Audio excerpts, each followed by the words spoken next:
All right, let's go back to the other big story this morning. Republican presidential candidate Ron Paul says if he is elected president, he's not going to mess around. He will slash $1 trillion from our federal budget. And last night during the debate in Nevada, he explained how. Listen. As soon as the government spends money, eventually it's a tax. Sometimes we put a direct tax on the people, sometimes we borrow the money, and sometimes we print the money. So spending is the tax. That is the reason I offered the program to cut $1 trillion out of the first year budget that I offer. You hear the huge applause for that idea. I'm joined now by Texas Congressman and presidential candidate Ron Paul. Good morning to you, sir. Good to have you here today. Good morning. Good. Thank so you. How did you think it went last night for you and just overall in terms of the tenor of the evening? Well, I think very well, and I think the debate was run well because I think there was a better balance on time. There are some events I don't get as much time, and I felt like I had a fair amount of time to express myself. You know, let's go through some of the ideas that you have for cutting $1 trillion from the U.S. budget if you're elected. It would be to eliminate the Education Department and the Energy Department, the Commerce Department, Interior, and also Housing and Urban Development. Some of those would get some cuts to their agency budgets, cuts to EPA, cuts to FDA, eliminate foreign aid was also among your ideas, and to cut defense as well. I guess the biggest hurdle that you would have is that the president, sort of only has one say in this matter. How would you ever get all that through Congress? Well, I mean, you have to get a consensus. If I am to be elected president, the consensus comes. The people, would have to change the Congress to some degree. But a lot of members of Congress will change their attitude if they know that the sentiment with the country is in favor of what I'm talking about. And already it is demonstrated that the American people are sick and tired of what they're getting. They're out on the streets right now. I mean, we're in the midst of a worldwide debt crisis. It's a sovereign debt crisis that if we don't deal with it, it's going to be catastrophic. And I don't think people realize how serious it is, and that's why I think it takes a serious approach. And quite frankly, I think the economy is going to blossom if we just get the government out of the way and quit spending this money and let the people spend their money. So I believe this is beneficial to all of us. Yeah, some of the most animated response came to the idea, though, of cutting the defense budget. I want to replay something from last night from Newt Gingrich and get your thoughts on what he had to say about that. I helped found the Military Reform Caucus. I'm a hawk, but I'm a cheap hawk. But the fact is to say I'm going to put the security of the United States up against some arbitrary budget number is suicidally stupid.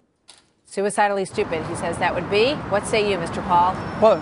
Well, that would be if you ignore the budget, because the budget threat in the domestic economy is the biggest threat to our national security. Just think of how the economy brought the Soviets down on their knees. They had all the military power they wanted, but economically it was unsustainable and their empire collapsed. So I would say that he's looking at the wrong problem. And besides, it's wrong to equate military spending with defense. I don't want to cut defense. I want a better defense, a stronger defense, but I want to defend this country.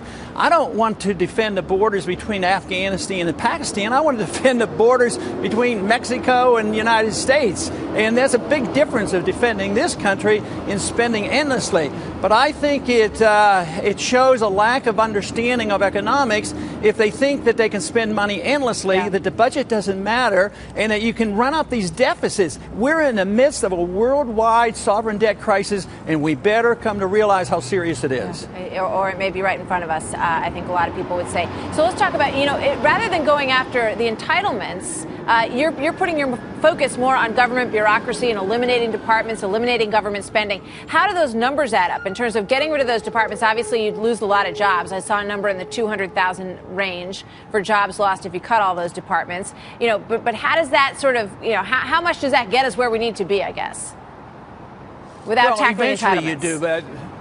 Eventually you do, but you don't put them out immediately. A lot of those jobs are eliminated through attrition.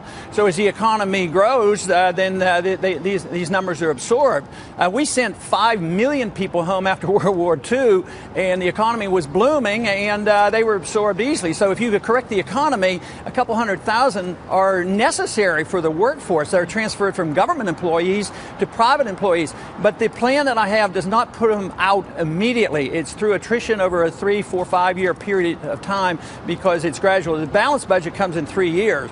But the first year, to show the whole country that we're serious, we cut $1 trillion of all this unnecessary bureaucratic spending and get us back to a constitutional government. And I think the people are with us on this. This is why there's demonstrations in the streets. What I'm trying to do is prevent the violence that we're seeing in the European streets, and just look at what's going on in Greece.